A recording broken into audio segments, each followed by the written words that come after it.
The burden of cardiovascular disease in the African American community remains high and is a primary cause of disparities in life expectancy between African Americans and whites. Why is there such an excess burden? Because of an excess burden of risk factors. For example, high blood pressure, diabetes, obesity, and high cholesterol. And what's underlying those risk factors? Much can be traced back to diet. Among the ethnic groups, the proportions of people meeting healthy diet recommendations were generally lowest among blacks.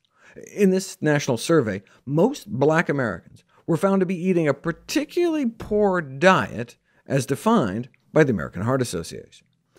African Americans may face unique challenges to adherence to dietary recommendations, and one such challenge is an alignment with a cultural tradition of soul food. Now, some soul food components are fantastic. Can't get much healthier than collard greens and sweet potatoes, tomatoes, legumes, dried peas and beans, the black-eyed peas, watermelon, blackberries, corn, okra. It's all making me hungry. But conversely, soul food can also be high in added fats, sugars, and salt, with prominent use of high-fat meats, not to mention the use of deep frying. So like, fried chicken and chitlins, which are pig intestines, foods that can be high in sodium and saturated fat, dietary factors linked to chronic disease. Where did the pig intestines custom come from? You have to trace the roots. Soul food is what the enslaved Africans were forced to come up with in the Deep South to survive during slavery. That's in stark contrast to traditional West African diets where they come from, which were predominantly plant-based, centered on a foundation of greens, and fruits, and legumes, and nuts, and vegetables, and whole grains, and even more vegetables. However, these traditions have been westernized, bastardized into a diet high in fried foods, sweetened beverages, and red and processed meats.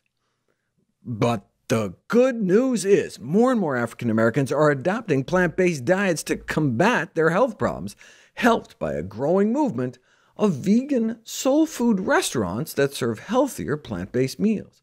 Soul food scholar Adrian Miller even wrote that after eating his way across the country, it was clear to him that soul food's creative energy burns brightest in restaurants that are targeting upscale vegetarian or vegan clientele. Are they reaching the people who need it most, though? Well, they do tend to be located in higher African American, higher poverty areas. A significant number of restaurants were classified in food desert zones, where there's a dearth of supermarkets, implying their potential to provide healthier meals to residents in the surrounding neighborhoods. Therefore, having more vegan soul food restaurants and growing movements centered on black veganism may provide opportunities to influence the nutrition habits in the African American community, especially since some are even able to offer cooking classes. So establishing public health partnerships with vegan soul food restaurants to get more African American adults to eat plant-based foods could be a promising first step in reducing some of the black-white health disparities. We're not meat shamers, said owners of vegan soul food restaurants promoting healthy eating in the African American community. We're plant pushers, trying to tie the best of soul food's origins to a 14th century plant-centric West African diet, in hopes of making people feel that being vegan is in fact a legitimate part of black culture and black identity, even potentially tying it into the concept of social justice, in an attempt to reverse the effects of targeted marketing efforts by fast food companies to children in communities of color. This movement has been helped by a plant-positive who's who of black culture, not just luminaries like Coretta Scott King and Cory Booker, but the likes of NBA stars, Samuel L. Jackson, and Beyoncé, and influentially, the late activist Dick Gregory, known in popular culture as a comedian, but was also an outspoken vegan health advocate, influenced by Alvina Fulton, who imagined soul food that was actually good for the soul.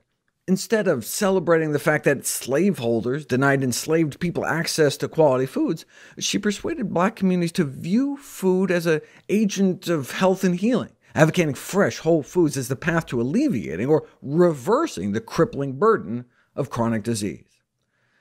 Black vegetarians and vegans are showing a plant-based diet isn't just for white people, and never was. In fact, you can go back centuries to The Liberator, back in the 1800s, the abolitionist publication where William Lloyd Garrison wrote his famous essay, "I will be as harsh as truth and as uncompromising as justice." Well, in an 1853 issue, it was written that a man whose stomach is crammed with animal abominations can no more appreciate lofty moral and intellectual teachings than a swine can appreciate pearl necklaces. Logic, humor, and eloquence are wasted on such persons.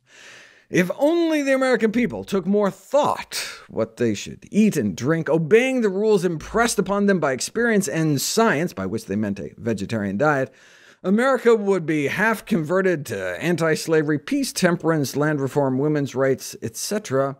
in a single year.